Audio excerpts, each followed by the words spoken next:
Good evening and welcome to Netzach Yisrael's daily Kitzur and Shulchan Oruch Shir. Carrying on from where we left off yesterday, just to quickly apologise, I have had some technical issues actually getting this up and running, so it is a bit later than usual. Just carrying on from where we left off yesterday, we were in Siman Hay, which was Nikyoin Hamokum Ledov B'Kedusha, cleanliness, to be in a clean place when dealing with a Tava Sheba Kedusha. So we're carrying on from where we left off yesterday, which was Seif Yud. So, Misha Hispal someone who davens and he finds afterwards that in that location there was excrement.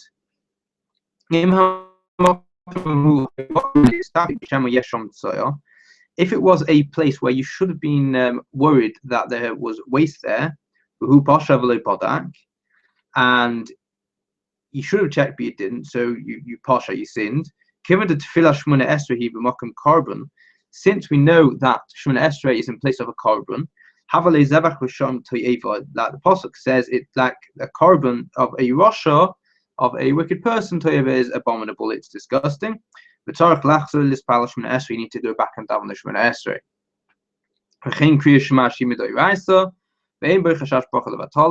And so to do also with Kriya Shema, which is Dorais, and over here there's no chashash of bracha vatala because it's not a bracha. You have to go back and read the Kriya Shema below habrachas. You don't say the brachas of Kriya Shema with it. And so to any other brachas which you've said there, even birkas hamazon, benching, you don't go back and make the bracha. And if the place is not a place where you would have thought there would be excrement there, and in that case you didn't you didn't sin by not checking. You've been yotze b'diavad. However, it's preferable obviously to check, or preferable obviously not down in such a place, but if obviously you didn't know, so you're to b'diavad. If water is found afterwards, if urine is found afterwards, even in a place where you really should have checked that there was urine there, you are even with tefillah, because it's not as excellent. So if Yud Aleph. If someone lets off some wind, you've got to wait until the odor dissipates before you can carry on with your Dava Sheba Kedusha. If it isn't you, it's someone else nearby, you should also wait until the odor is dissipated. Unless you're learning Torah, in which case, you don't need to wait till it dissipates, because it's preferable not to stop your learning. So if Yud base hakisei, it's preferable not to say any dvarim kedusha inside it, even if there are separations between, let's say, the actual toilets themselves or the urinals. Even still, it's preferable not to say any dvarim kedusha. If you have some sort of bench which it has a hole in it, which you put a pot underneath it in order that you can use it as a toilet. Even if you take away the pot out the room, whatever, and you cover up the whole of this board, of this bench, with a board, it's still got a din of a basic kisei. You still need to cover it up, and still got the din of a basic kisei. You need to cover it up or take it out of the room, or completely cover it up. If it's a chair which has a hole in it, but its use is normally, it's covered with a cushion, and its use every day is not as a lavatory, but it's used as a chair just to sit on with the cushion. But but only in times of real need is the cushion removed, and it's used as some sort of lavatory. But shuv machzir and lavas and even and again afterwards, you carry on using it as a regular chair. But you can be makel with this. You can be lenient. Yud Gimel. Graf shel reiv ovet shel meiraglaim, a chamber pot or a night pot which used either for excrement or used for urine. Imheim shel cheres o shel eitz. If they are made of earthenware or from wood, because dinam kaves kisei, they have the same din of a basic kisei. Even if you've cleaned them and they are actually clean, there's no reach coming from them. Even if you put water with them earlier, which we said was which you could do in some cases, when you turn them, you inverted them, you put them upside down. Lot mahani, it doesn't help. But even if you put them underneath the bed, so it's not good. So and take them out of the house without the room. You need to cover them up completely. If they are made from metal or they're made from glass, if they're properly washed, and there's no reach, you don't need to take them out of the room, you don't need to distance yourself from them. Just to make a quick point, potties which are made from plastic, it is a sofek, and it is probably preferable to take them out of the room rather than daven in the room, even if they are properly clean. Piha chazir, the snout of a pig. Since it's a derech of a pig to root around in waste and filth, it has the same din as this chamber pot, even if it's just come out of a bath or a stream, and you would have thought it would be clean. It doesn't help, and you would have to distance yourself away from it. So if you'd base. In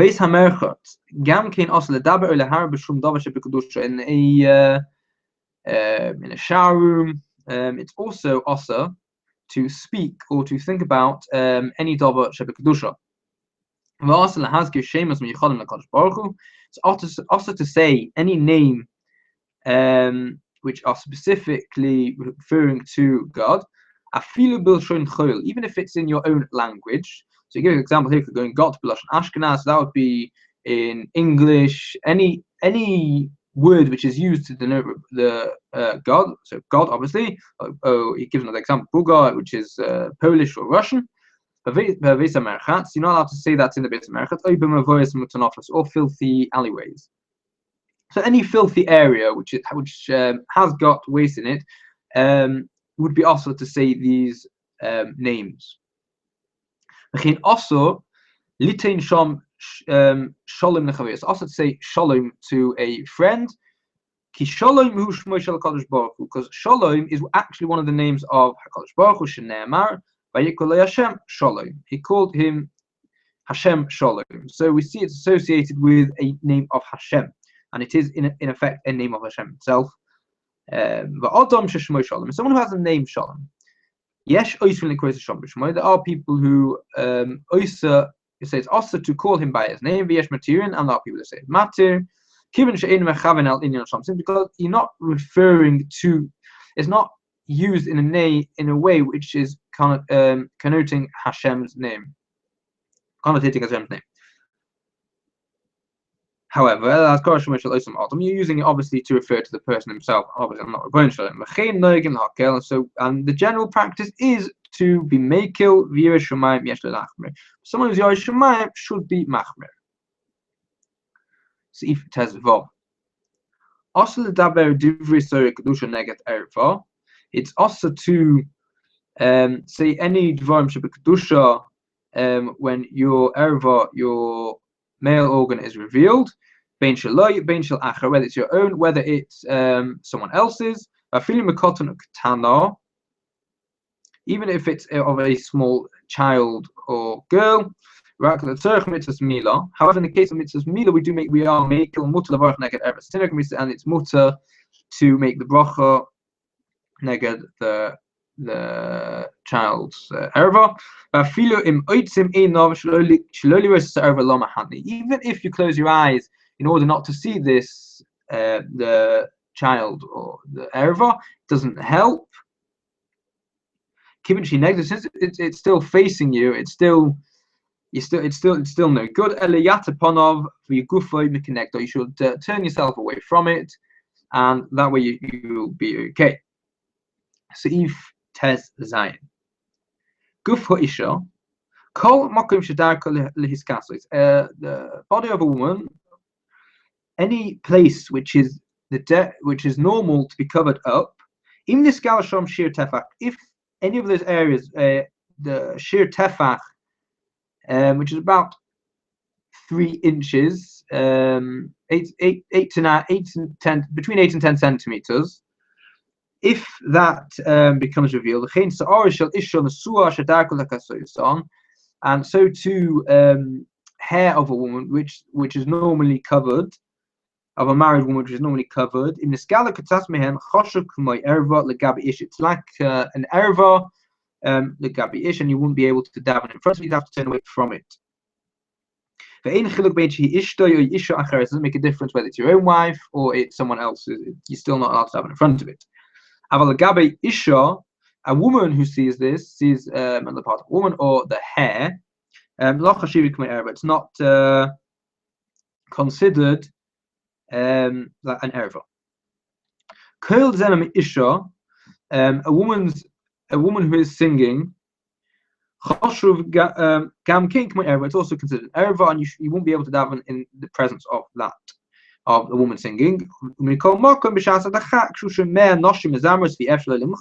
case where you don't have, you can't stop them singing because for whatever reason, let's say they're in a different area altogether, you just happen to hear it, or you're just unable to stop it.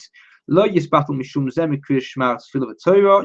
stop davening or your Kriyat Shema or your learning Torah because of it. At least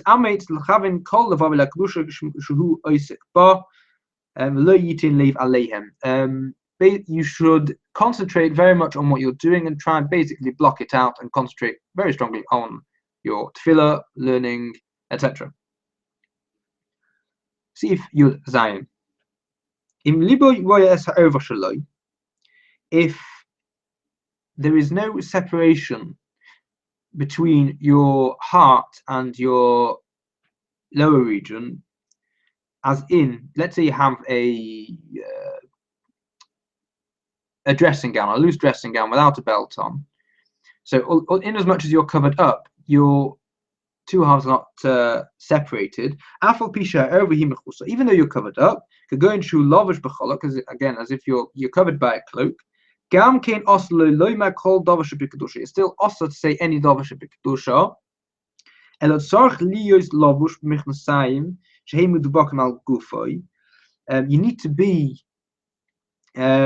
You need to wear trousers which are tight enough that they separate between the two halves.